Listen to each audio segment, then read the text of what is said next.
একসময় গ্রাম বাংলার বিনোদনের অন্যতম মাধ্যম ছিল লাঠি খেলা। সময়ের পরিবর্তনে সেই ঐতিহ্য আজ প্রায় হারিয়ে যেতে বসেছে। তবে চৈত্র সংক্রান্তিকে ঘিরে নড়াইলের বিভিন্ন এলাকায় আবারও ফিরে এসেছে সেই পুরনো আবহ।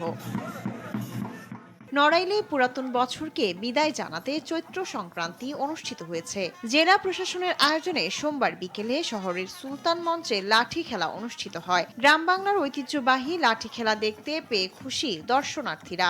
এ ধরনের আয়োজন নিয়মিত হলে নতুন প্রজন্ম জানতে পারবে নিজেদের শিকড়ের কথা।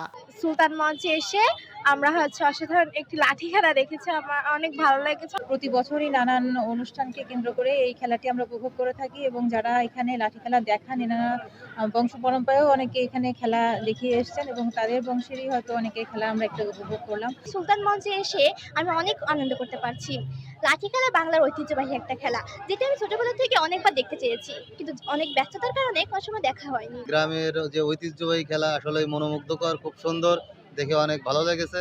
ওনারা বেশ কয়েক রকমেরই খেলা দেখাইছে, যেগুলো আসলে মানে খুব আনন্দিত হয়েছে দেখে। নতুন প্রজন্মকে এই ঐতিহ্য সম্পর্কে জানাতে প্রতি বছরই এমন আয়োজন করার পরিকল্পনা রয়েছে বলে জানান এই প্রতিনিধি। আগে তো অনেক দেশি লাঠি খেলা অনেক হতো, গ্রামওয়ালা বিশাল ঐতিহ্য। ওই লাঠি খেলার মাধ্যমে একসময় কাজিডাঙ্গাও করতো। আরো বেশি বেশি চেষ্টা করব, আর তার যোগাযোগ করে আমরা সামনে আরো বড় আকারের লাঠি খেলা, কুস্তি বা যেগুলো আছে এগুলো আমরা করবো আগামীতে। গ্রামীণ সংস্কৃতির এই অনন্য অংশকে টিকিয়ে রাখতে প্রয়োজন নিয়মিত চর্চা ও পৃষ্ঠপোষকতা, এমনটাই মনে করছেন সংশ্লিষ্টরা।